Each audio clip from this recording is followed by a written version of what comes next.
What causes are you passionate about? Thank you again for joining us for one final Lunch and Learn for the 2021 CFC campaign season. Again, I'm Christy Kennel, Associate Director for the Combined Federal Campaign. Now, the CFC allows members of the federal community, including retirees, to support causes you care about, whether it's locally in your community, right here in the United States, or at the international level. The CFC has vetted charities for any cause you want to support. You can even give to multiple charities with one pledge. So let's take a quick look at some of the organizations a part of the CFC.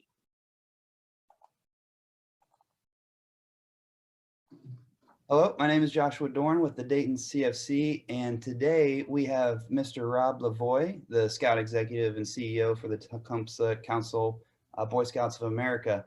Welcome, Mr. Lavoie. How are you doing? I'm good. Thank you for having me. It's a pleasure supporting the CFC campaign. Well, great. All right, awesome. Well, we'll go ahead and jump right in. So who does your organization support, and what are some of the programs that you offer revolving around community improvement? Well, Tecumseh Council covers Logan, Champaign, Clark, Greene, and Clinton counties. And we serve the youth 5 through 21 years old. And that's all youth, boys, girls, you name it. We cover all the gamut. From Cub Scouts, Scouts BSA, venturing, exploring.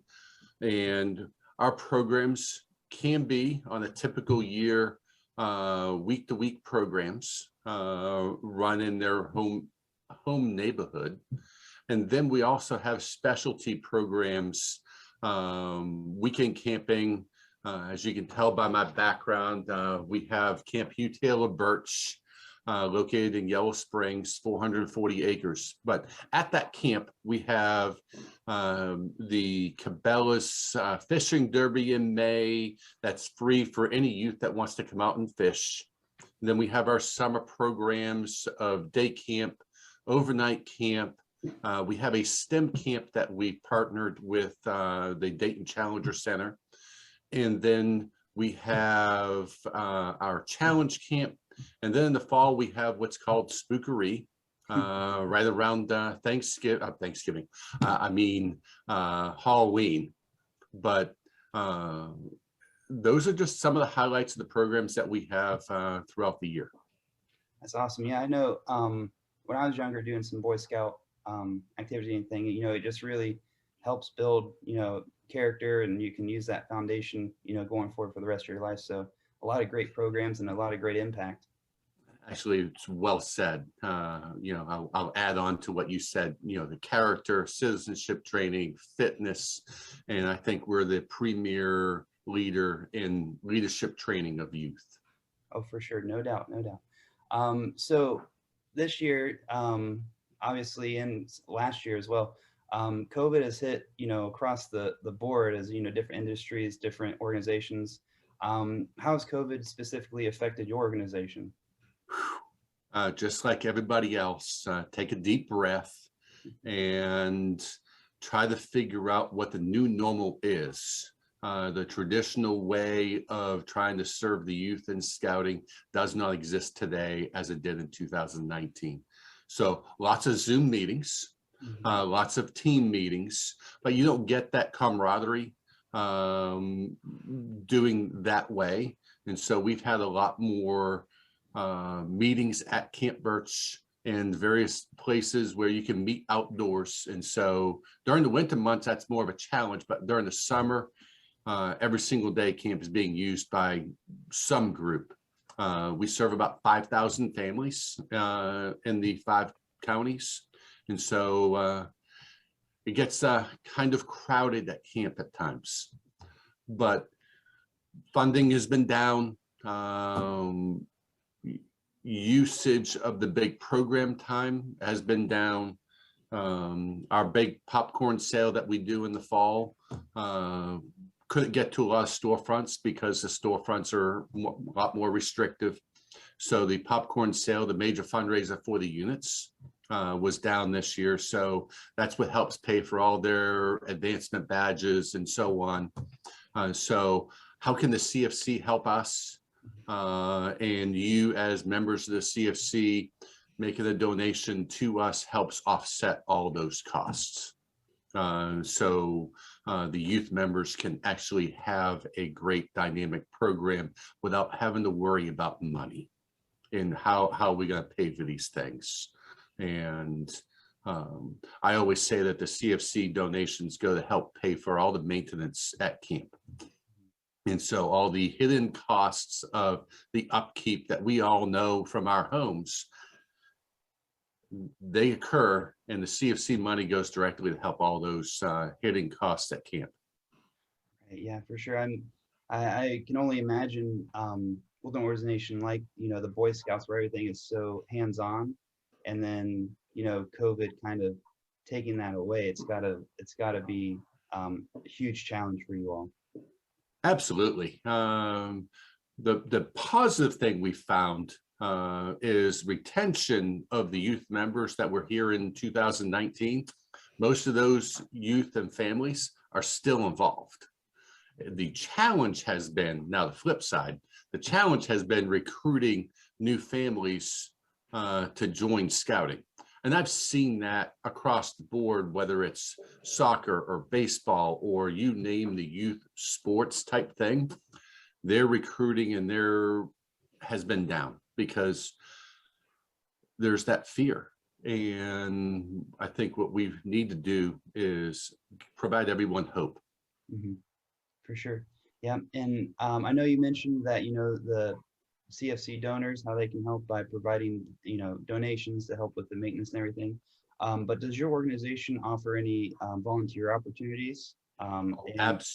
Absolutely. Great. We try to tie in, working with the families and the youth. But the easy answer is Camp Taylor Birch. During the summer, we have about 26 hours a week of mowing that needs to happen. And then in the winter, we go through a lot of firewood, and that needs to be split and chopped. And there is buildings maintenance, honeysuckle removal, you name it. We have hours and hours of service projects that we can provide every single week. All you have to do is contact the council. I'll even give you my phone number, 937-325-6449. Ask for Rob Lavoie or my ranger, Tanner Spencer. Awesome. Yeah. I think that sounds great. Going out, putting on your favorite podcast in your headphones and just hopping on the mower and having a good time. Oh, it's peaceful. If you need to that, it's very, very peaceful, and it's hard work, and it's extremely rewarding. Thank you for having me. I really appreciate this. Trying to just get our word out about what we do and how we're supporting the families in the whole community. For sure. Yeah. Well, thank you for the interview, and you gave out some great information, and I hope a lot of our donors take advantage of it and, help you out and help the Boy Scouts out. And we just have a great year. Thank you. Yep. You too. Yep. Thank you. All right. We'll see you next time. Take care. Yep.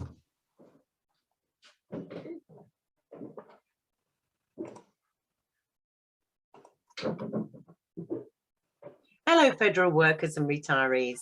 My name is Julie Dudley, one of the Associate Directors for the Combined Federal Campaign. Our cause of the week is medical research.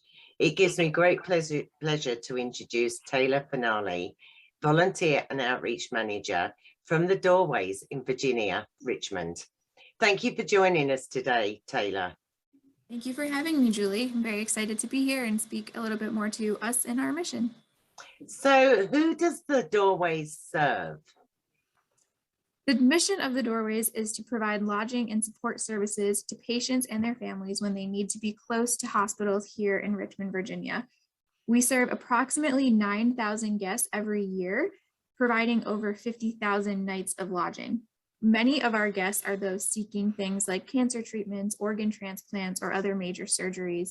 But we also see guests who just happen to get in an accident on 95 near Richmond and end up at VCU Hospital.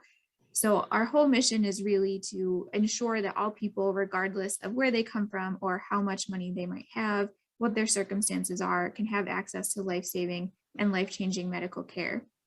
We work with all departments of several area hospitals, including VCU, Hunter Holmes McGuire VA, and Sheltering Arms.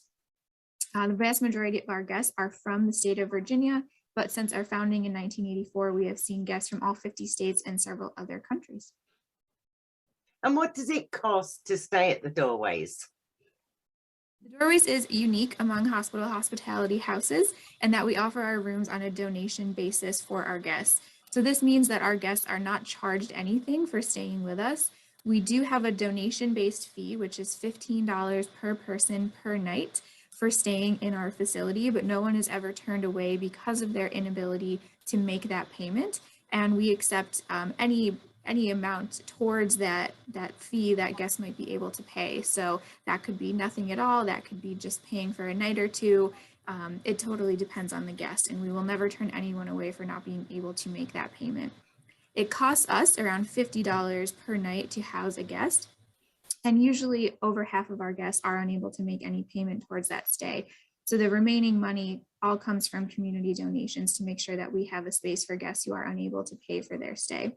Typically, our guests are staying with us for about a week, but almost half of our guests stay with us for a month or longer. Some of our guests stay with us for 6 months, even up to a year, and they can do that entirely for free, absolutely no charge to them, so that they can focus on healing, and we can help remove some of those financial, emotional, and physical barriers for those who are told they have to travel to access medical care. So what's the best way to support the Doorways? Yeah, so there are 3 major ways that people can support the Doorways.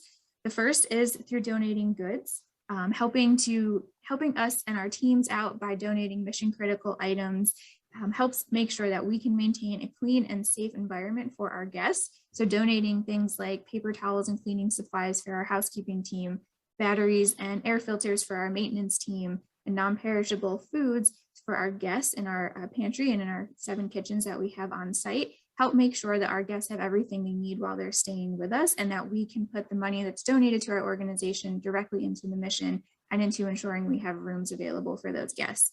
We have an Amazon wish list that's always updated with our latest needs, and you can find the link to that on our website. We're also always, accepting donations via Amazon or things being dropped off at our door. Another way you can support us is by donating money. So that additional $35 that we do not charge our guests to stay with us, that is all made up by individual donors like the very generous people, federal workers and members of the CFC, local communities, foundations, grants, just individuals who help to support us. So just donating $35 helps to provide 1 night stay for a person coming to Richmond for a checkup, for pre-operation procedures, something like that. So financial donations really go a long way here. Well, thank you. And can you tell our federal workers and retirees, are there volunteer opportunities available for them? There are. So volunteers help us create a feeling of home here at the Doorways. So our volunteers do things like serving meals, organizing donations, making care packages, even sitting at our front desk and answering phones and giving potential and future guests tours of the facility. So volunteers really help to maximize the efforts of staff. We accept individual volunteers as well as groups of up to 20, so we can work with families, civic organizations, team members, co-workers, whoever it might be, and we can work with people of all ages and abilities. We have volunteer opportunities on site and virtually, and these can all be found on our website, and you can apply right on our website as well. So federal workers, check out the website. Thank you, Taylor, for telling our federal workers and retirees about the Doorways and the great work you carry out every day.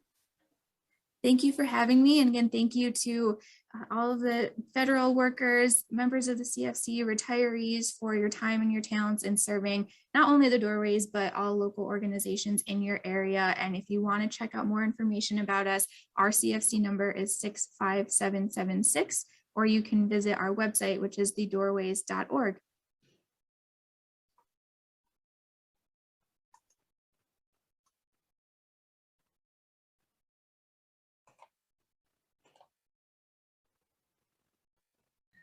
All right.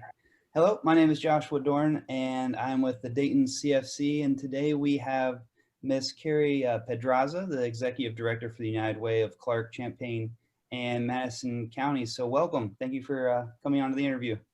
Thank you so much, Joshua, for asking us to be involved. Yeah, for sure.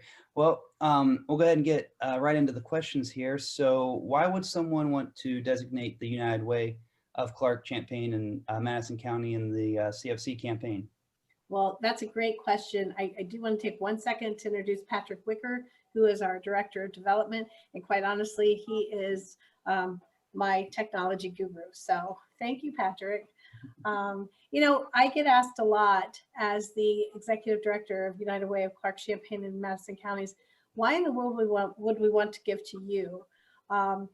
Many people are mistaken in thinking that when they give to the United Way, they're actually giving to United Way Worldwide, which we are a member of, but we have our own separate nonprofit 501c3 here locally. And why that's important is I know that when I give my dollars to a philanthropy, to a nonprofit, I want to make sure that they're working right here in our neighborhoods with my friends, with my neighbors, and those people in the community that are in need. So rest assured that when someone donates to the United Way of Clark, Champaign, and Madison County, it stays here locally. We even go one step further, and that is not only do we keep it in the 3 counties, we divide it specifically into the county that it's raised in. So say for instance, you know, you want to designate to Madison County because you live in Madison County, you absolutely can do that because we know that what is raised local should stay local. The second part of that question, or the second way I'd like to answer that question is, you know, United Way does so many things in our community. We are kind of like an access point for people who want to give money, who want to be philanthropic, for people who need services, for people who want to volunteer, because sometimes giving isn't just about giving money, it's about giving your time, talent, and treasures. And so when I started giving to United Way, I won't tell you how many decades ago that was, but I remember my father telling me, you know, you're going to be asked to give to United Way and do it. Just, it doesn't have to be much. Just give them $1 a week. Well, I was 18 years old. And of course, I always listened to my dad. So I signed up. But when I got the opportunity to be the executive director here, it really made me realize why I was investing my philanthropic dollars with United Way. Because we fund over 56 organizations in the Clark, Champaign, and Madison counties. And I know that I am not in a position where I can write a personal check to all of those 56 organizations. And I also know that someone who may be coming in for services at the food pantry probably also needs help in other areas. So when you give to United Way, we're looking at our community and those that we serve in a very holistic way. So I know that when I give to United Way, I'm giving to those people that need help with their rent and utility assistance. I know that I'm giving to people that need some proactive type things like the new Carlisle playground and gym program that we provide funding for because kids need to be active. I know that there's so much need for mentoring, and I know that by giving to United Way, I'm also giving to Big Brothers Big Sisters and the Girl Scouts and Boy Scouts program. So why I give is because I want to do as much good with my money that I have throughout the community. So that's one thing that makes United Way extremely unique. I think the other thing that we do really well is we convene people. We collaborate and convene. So no one wants to see duplication of services. Everybody is trying with limited resources to be more efficient. So when we as United Way come to the table, when we bring different partners, we really talk about how can we do this as effectively as possible. And a perfect example of that was during COVID, when we needed to figure out how with limited resources, this was before all of the ARPA money came down and all of that, how are we going to make sure that no one falls through the cracks? So we convened St. Vincent de Paul, the Salvation Army, Interfaith Hospitality Network, these at OIC. These are all organizations that were given pots of money, but there were also public assistance dollars available for that. So, you know, by bringing everyone together, we used the most restricted funding to conquer and hopefully assist with some of the issues. And then we were able to bring together the more flexible dollars for those people who may have been over income, or, and I know I'm talking very bureaucratically, but that's the world we live in. So how can we use our resources most effectively? And again, I think that's one of the things that United Way does really well.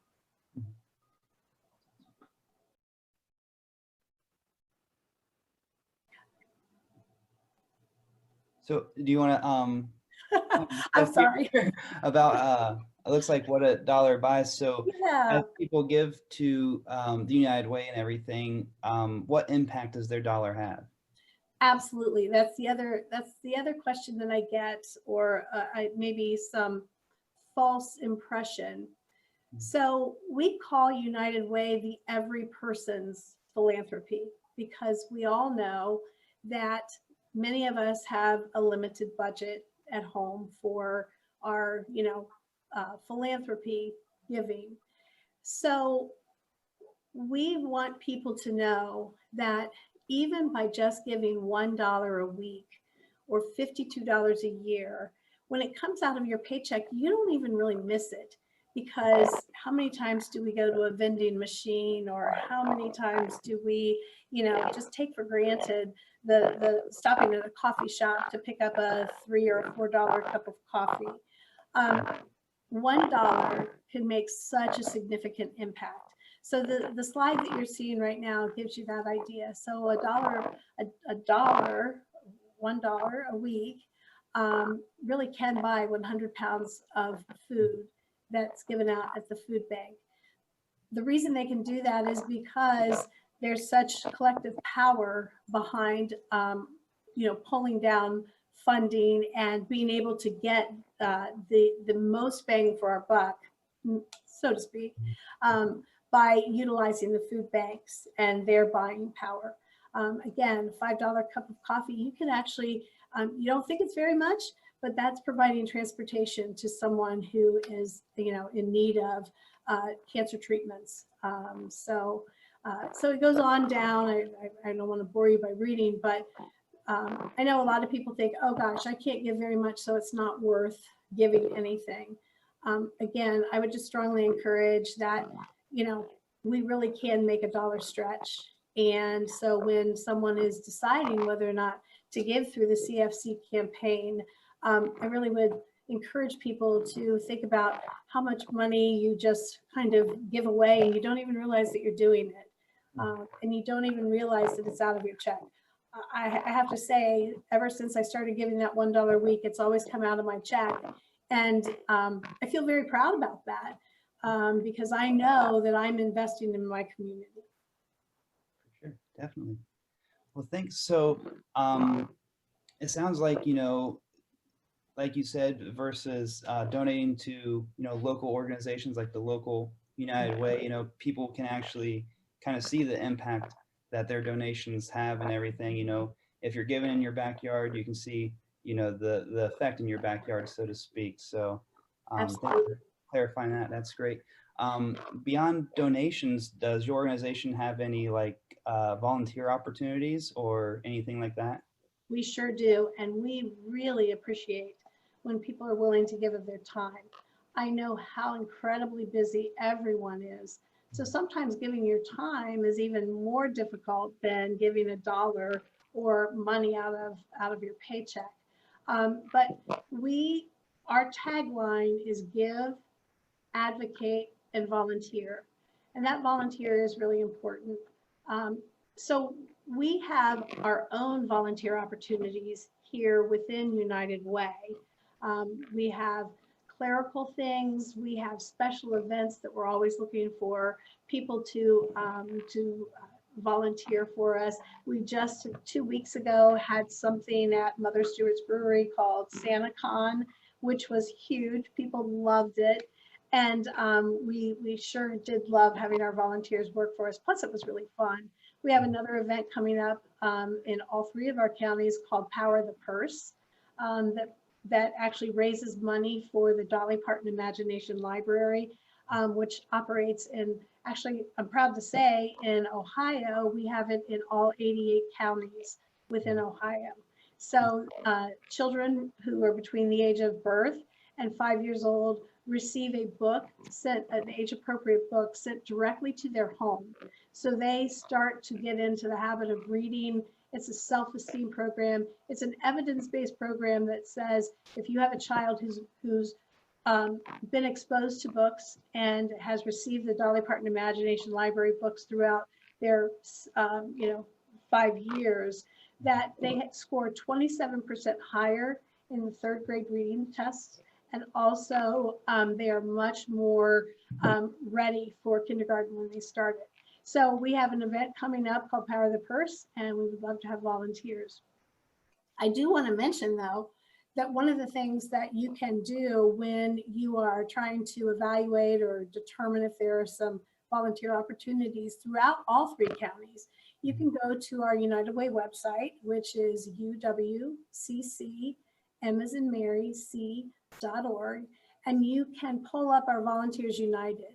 Volunteers United is actually a website where you can go in and search which organizations are looking for volunteers within your zip code or within the county or within the region. It's a great tool, and we are extremely grateful for the National Guard, who actually helped us all out tremendously. But special shout out to those National Guardsmen and women that were so instrumental at Second Harvest Food Bank in helping to provide food assistance during COVID. So the volunteering part of this is so important, because now they don't have the National Guards and everybody's looking for volunteers. So Great. Well, thanks. Before we wrap up the interview, is there any last minute things you want to say to the CFC donors? yeah, I would love to, first of all, thank them for the work that you're doing. This has been an extremely strange time, things that we've never had to experience, many of us have experienced. And I know that sometimes, especially many of you are probably still working from home. And so sometimes that synergy of being around people and getting excited about United Way or the philanthropy side kind of gets lost. But with the important jobs that you are all doing, we would love to have you consider investing through the CFC to anyone. Of course, I gave you my reasons for why United Way is a really good option for people who want to holistically approach, the needs in the community. But if you choose not to give to United Way, that's great. Just give to any organization that pulls at your heartstrings, because people are really trying to give everybody, not just a handout, but a hand up. So thank you. And I hope you all have a wonderful holiday season. Great. Awesome. Thanks. And thanks again for the interview. It was a pleasure meeting you and a pleasure having you here. And yeah, we'll see you next time. Thank you. Awesome. Thanks so much. Yep. Goodbye. Bye.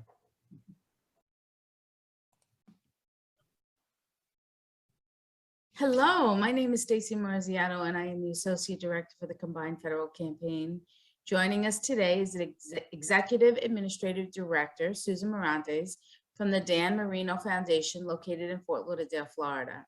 Welcome, Susan. Thank you, Stacy. I'm really happy to be here and to be able to speak to all the employees. Susan, would you like to tell us a little bit about how the organization got started?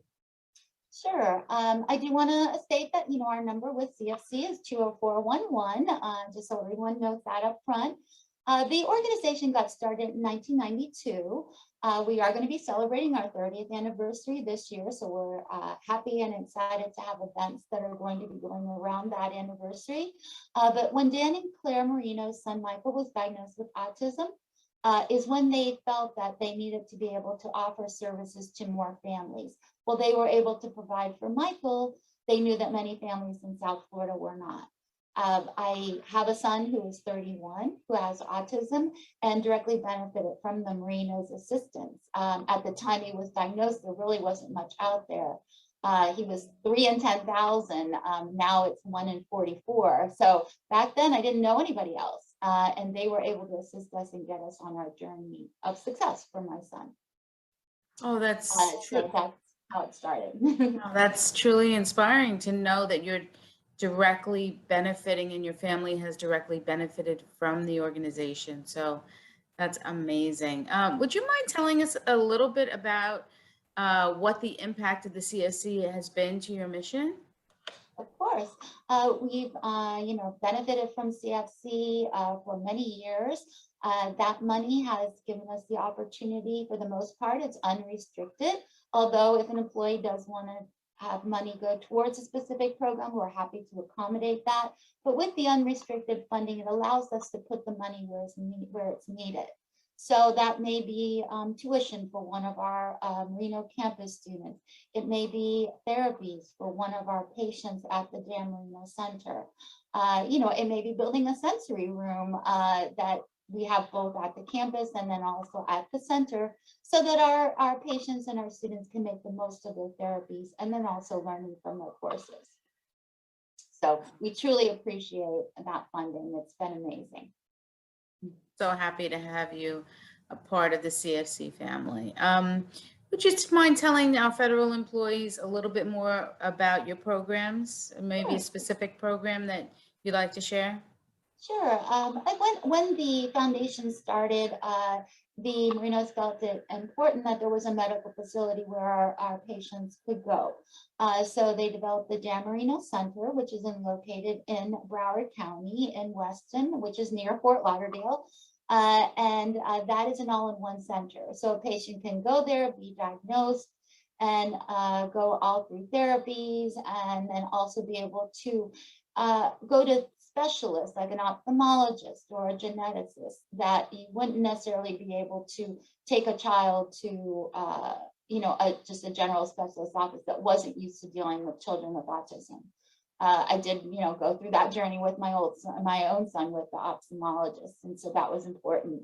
As Michael grew and our students grew, patients grew, we found that they needed to look toward employment, independent living. So we had some summer job programming, which quickly led into Marino Campus, which is a post-secondary education school for adults with autism.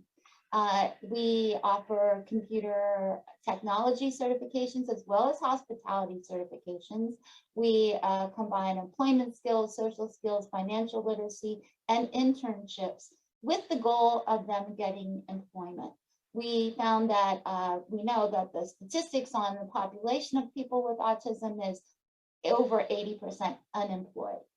With our programming and intense career services, we've been able to have that rate kind of flip to 75% employed. We continue to follow up with our alumni to make sure that any services that they need to maintain employment are there. And, that's what we're proud of with that. We've also done some technology initiatives as far as our virtual interviewing tools, online courses on social skills and employment skills, employer training videos, and financial literacy, so that we can reach beyond just South Florida. And what are the age groups that Dan Marino Foundation deals with? And what Uh, age? our students at the campus are 18 to 30. The children at the center are a baby, so birth through age 21, they can go to services there. And then with the technologies, we've had actually older adults using it as well. So we really span, I guess, the age span. Absolutely. And in the COVID world that we're living in, are you still able to, help the recipients, face to face, or are you doing virtual? What's happening now in the COVID world we're living? We are with our campus program. We did go virtual immediately in March of 2020, but soon found that it was important for our students to have that hands-on training. So we opened up in June of 2020. We have been pretty much in person. Some classes are hybrid, but for the most part in person from that time on, being very, very safe.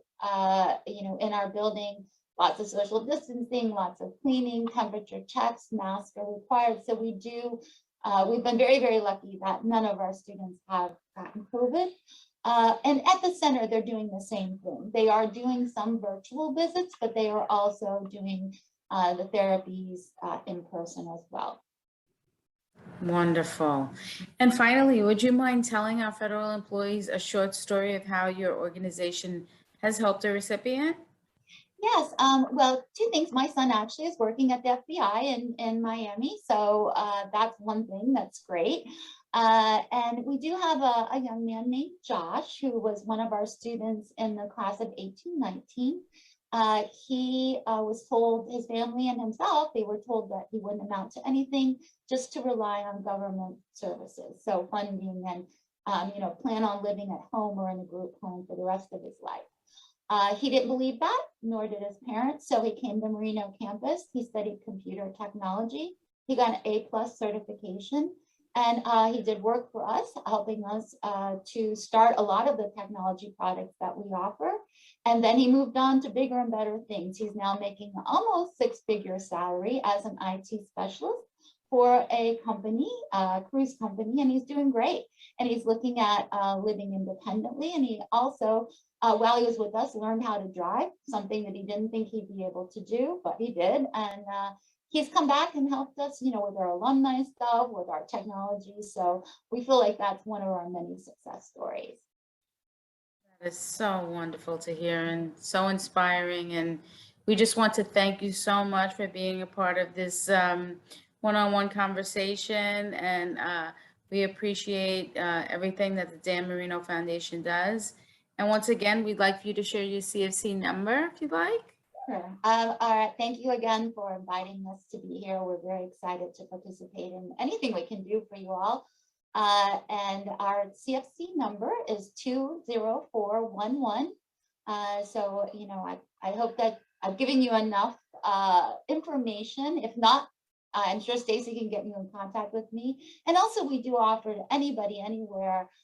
We've gone this journey. We know a lot of things and services nationwide that I'm happy to speak to people and offer them assistance wherever that we can. We don't want it to be a one-way street. Thank you, Susan. Thank you so much for today. Stay safe and healthy.